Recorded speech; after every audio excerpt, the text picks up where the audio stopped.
সবাইকে স্বাগত জানাই। আসুন আজ আমরা কয়েকটি মজার বিষয় নিয়ে কথা বলি। সম্প্রতি টেক্সাসে ভয়াবহ বন্যার পর কৃত্রিমভাবে বৃষ্টি তৈরি করার একটি পদ্ধতি নিয়ে অনেক আলোচনা হচ্ছে, যাকে বলা হয় ক্লাউড সিডিং। এই পদ্ধতিতে মেঘের মধ্যে সিলভার আয়োডাইডের মতো কিছু জিনিস ছড়িয়ে দেওয়া হয়। এর ফলে মেঘের জলকণাগুলো ভারী হয়ে বৃষ্টি হিসেবে ঝরে পড়ে। টেক্সাসে বৃষ্টি বাড়ানোর জন্য এই কৌশল বহু বছর ধরেই ব্যবহার করা হচ্ছে, প্রায় ১৯৪০ সাল থেকে। এটি একটি বিজ্ঞানসম্মত ও আল পদ্ধতি।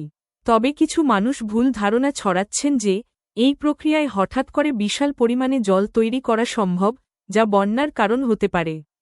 বিশেষজ্ঞরা বলছেন এই ধারণাটি ঠিক নয়। ক্লাউড সিডিং শুধু শুকনো জায়গায় সামান্য বৃষ্টি বাড়াতে পারে, কিন্তু আকাশ থেকে হঠাৎ করে কোটি কোটি গ্যালন জল তৈরি করতে পারে না। এটি একটি প্রতিষ্ঠিত প্রযুক্তি, কোনো ষড়যন্ত্র নয়। একটি সাধারণ জ্ঞানের কথা হল, শুধু সিলভার আয়োডাইড নয়, শুকনো বরফ বা ড্রাই আইস ব্যবহার করেও কৃত্রিম বৃষ্টি তৈরি করা হয়। এবার চলুন কোয়ান্টাম প্রযুক্তি বা বিজ্ঞানের কিছু নতুন আবিষ্কারের কথা জেনে নিই। কোয়ান্টাম প্রযুক্তি হল পদার্থের ছোট কণার জগৎ নিয়ে কাজ করা। বিজ্ঞানীরা সম্প্রতি সাধারণ ঘরের তাপমাত্রায় কাজ করতে পারে এমন কোয়ান্টাম সার্কিট তৈরি করেছেন, যা কোয়ান্টাম কম্পিউটিংয়ের জন্য একটি বিশাল ব্যাপার। তারা ম্যাগনেটিক গ্রাফিন নামে একটি বিশেষ উপাদান ব্যবহার করেছেন। এছাড়া বিজ্ঞানীরা এক নতুন ধরনের কণা খুঁজে পেয়েছেন যা দিয়ে আরও দ্রুতগতির ইলেকট্রনিক যন্ত্র তৈরি করা যাবে। আরেকটি বড় সাফল্য হল চুম্বক ছাড়াই কোয়ান্টাম কম্পিউটারে তথ্য পাঠানো সম্ভব হয়েছে। এর পাশাপাশি বিজ্ঞানীরা আলোর কণা বা ফোটন ব্যবহার করে প্রায় ১১ মাইল লম্বা একটি কোয়ান্টাম যোগাযোগ চ্যানেল তৈরি করেছেন। আরও একটি দারুণ জিনিস হল, এমন এক কোয়ান্টাম সিস্টেম বানানো হয়েছে যা চারপাশের আওয়াজ বা গোলমালকে কমিয়ে দেয়। এটি ডাক্তারি পরীক্ষা বা মহাকর্ষীয় তরঙ্গ শনাক্ত করার মতো সূক্ষ্ম কাজে খুব সাহায্য করবে। একটি মজার তথ্য হল, সাধারণ কম্পিউটার তথ্যের জন্য বিট ব্যবহার করে, যা ০ বা ১ হতে পারে। কিন্তু কোয়ান্টাম কম্পিউটার কিউবিট ব্যবহার করে, যা একই সাথে ০ এবং ১ দুটোই হতে পারে। এই জন্যই এরা এত শক্তিশালী।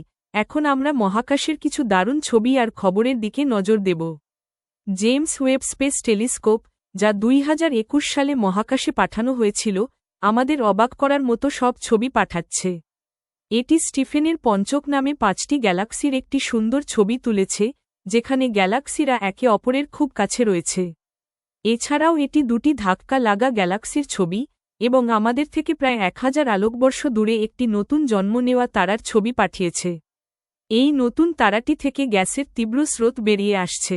হাবল স্পেস টেলিস্কোপও প্রজাপতি নীহারিকার মতো সুন্দর ছবি তুলেছে। আরও কিছু উল্লেখযোগ্য ছবির মধ্যে রয়েছে সিগার গ্যালাক্সি, যা আমাদের মিল্কিওয়ে গ্যালাক্সির চেয়ে আকারে ছোট হলেও ৫ গুণ বেশি উজ্জ্বল।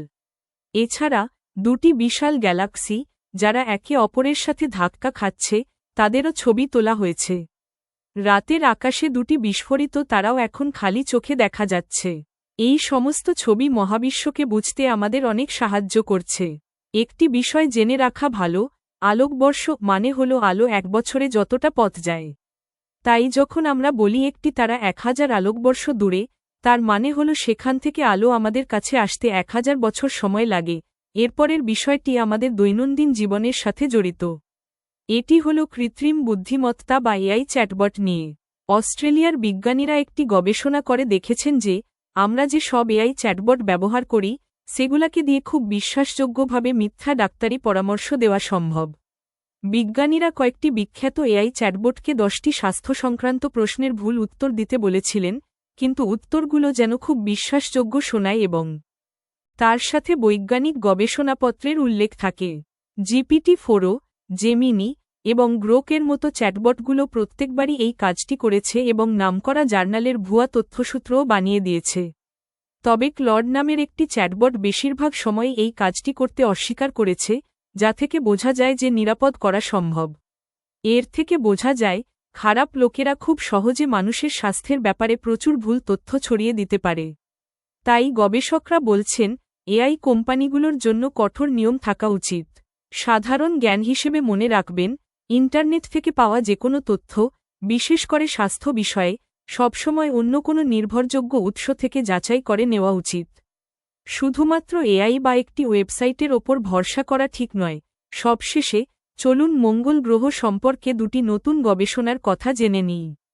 বিজ্ঞানীরা অনেকদিন ধরেই ভাবছেন যে মঙ্গল গ্রহে একসময় নদী ও হ্রদ থাকা সত্ত্বেও কেন সেখানে প্রাণের বিকাশ ঘটেনি।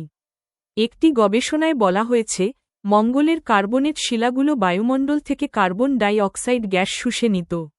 এই গ্যাস প্ল্যানেটকে গরম রাখতে সাহায্য করে। গ্যাস কমে যাওয়ায় প্ল্যানেটটি ঠান্ডা হয়ে যেত এবং বেশিরভাগ সময় বরফের মতো মরুভূমি হয়ে থাকত।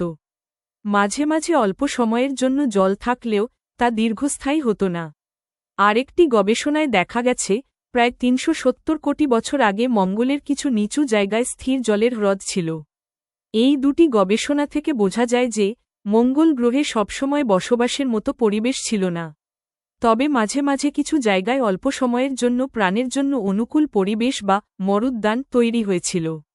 এই কারণেই আমেরিকা এবং চীনের বিজ্ঞানীরা মঙ্গল থেকে পাথর ও মাটির নমুনা পৃথিবীতে ফিরিয়ে আনার পরিকল্পনা করছেন, যাতে এই রহস্যের সমাধান করা যায়। একটি মজার তথ্য হল মঙ্গল গ্রহকে লাল গ্রহ বলা হয় কারণ এর মাটিতে প্রচুর আয়রন অক্সাইড বা মরিচা আছে।